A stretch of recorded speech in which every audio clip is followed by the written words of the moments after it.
Good morning! Ayan, tayo ay may panibagong topic ngayon. At ito ang ating topic ngayon. Sabi niya ay, hirap talaga pag stay at home mom ka. Kasi kahit may gusto kang bilhin, di mo agad mabili. Kasi wala ka pa na sariling pera.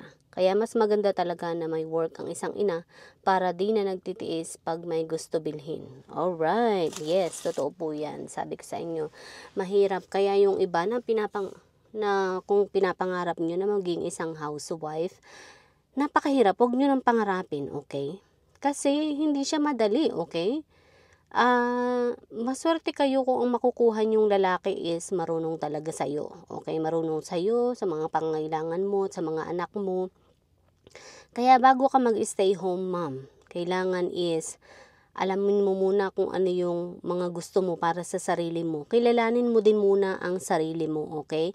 Kung ano yung mga gusto mo sa buhay, kung gusto mo ba ng ganito ganyan, kung gusto mo ba ng payapang pamumuhay, or gusto mo ba ng or ayaw mo ba ng mga problema sa buhay. Kailangan, sabi ko nga is, gagawa tayo lagi ng mga tanong-sagot sa ating buhay. Interview for ourselves, okay? Gumawa kayo ng mga listahan ng kung ano yung mga gusto nyo sa buhay. Kung anong klase ng lalaki ang gusto nyo sa buhay. Ilagyan nyo ng check, okay? Para malaman nyo kung ano talaga yung gusto nyo. Gusto mo ba ng peace? Peace of mind? Kasi, ang pag-aasawa ay hindi yan madali, okay? Lalo na kung mag-stay home mom ka. Peace of mind. Let's say, peace of mind ang gusto mo, diba? Kapag nagkaasawa ka at hindi kayo compatible ng iyong mister, hindi kayo talagang magkakaigi, hindi kayo magkakasundo.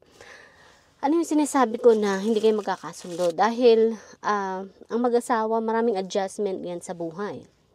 Halimbawa, may ayaw at gusto ka sa kanya, or may ayaw at gusto ka sa buhay mo. Sabi ko nga, kilalanin mo muna ang sarili mo kung ano yung mga bagay na gusto mo sa buhay, kung gusto mo ba ng peaceful mind, okay? Kasi, ang pag-aasawa minsan hindi yan peaceful, okay? Lalo na kung makuha mong lalaki ay maling lalaki, okay?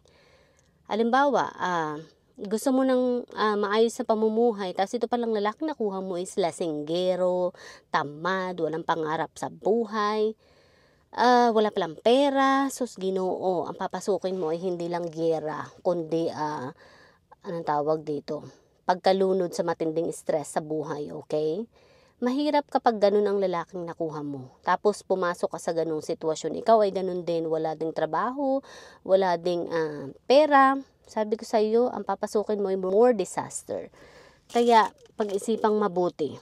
Okay? Huwag pabigla-bigla sa pag-aasawa. Huwag pabigla-bigla sa mga desisyon sa buhay. Dahil, sabi ko nga sa iyo, ikaw ang pipili na magiging buhay na gusto mo. Kaya sa una pa lang, kilalanin mo mabuti yung lalaki.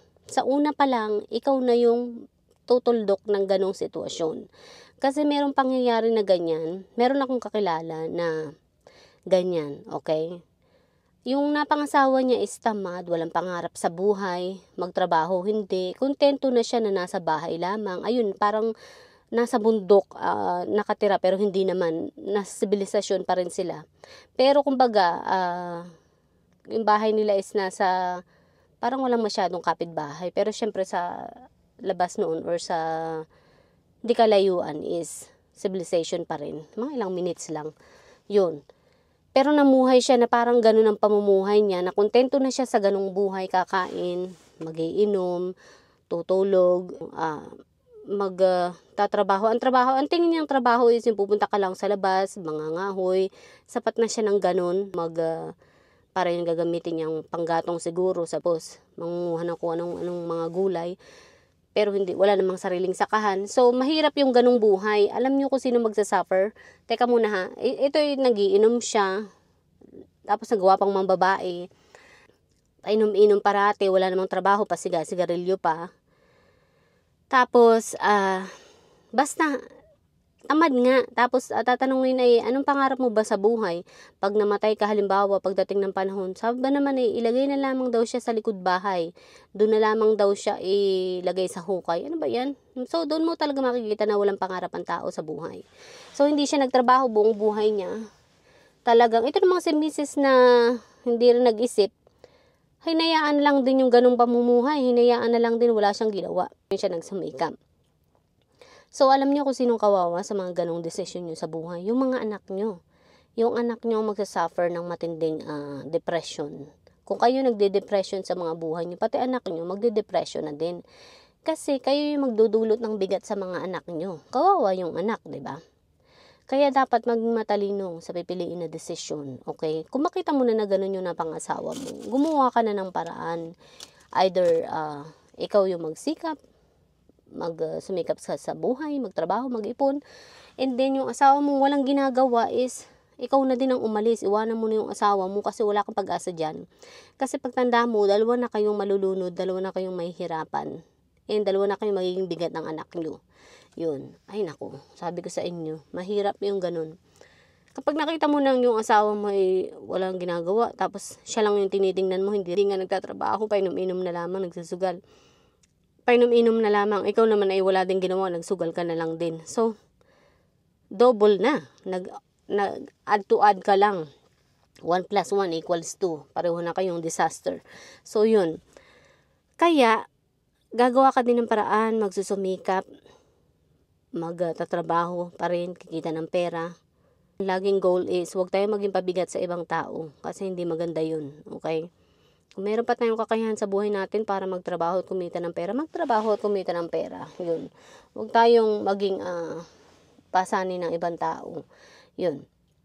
Sabi ko nga, ikaw mamimili nun, ikaw magdidesisyonan sa buhay mo. Kaya, gumawa ka ng paraan. So, sabi ko nga, kilalanin mo yung sarili mo, kung ano yung mga gusto mo, ano yung mga kailangan mo sa buhay, ano yung mga gusto mo sa buhay. Gusto mo ba ng tahimik na buhay? Ayaw mo ba ng problema? Mapagpasensya ka ba? Yung mga ganun, kikilalanin mo yung sarili mo. Kung ayaw mo ng mga problema na maraming responsibilidad, maraming problema, stay away from it. Okay? Kung ayaw mo ng magulong buhay, piliin mo yung buhay na gusto mo. Tahimik na buhay at walang gulo. Ibig sabihin, halimbawa, kung mag-aasawa ka, pipiliin mo yung hindi ka bibigyan ng gulo, hindi ka bibigyan ng kaguluhan, hindi ka bibigyan ng maraming problema sa buhay. Okay? Kasi kung anong papasukin mo, yan ang magiging buhay mo kasi yan ang pinili mo eh. Yun. Kaya, decisions matter talaga sa mundong ito, okay? Desisyon ay kinakailangan.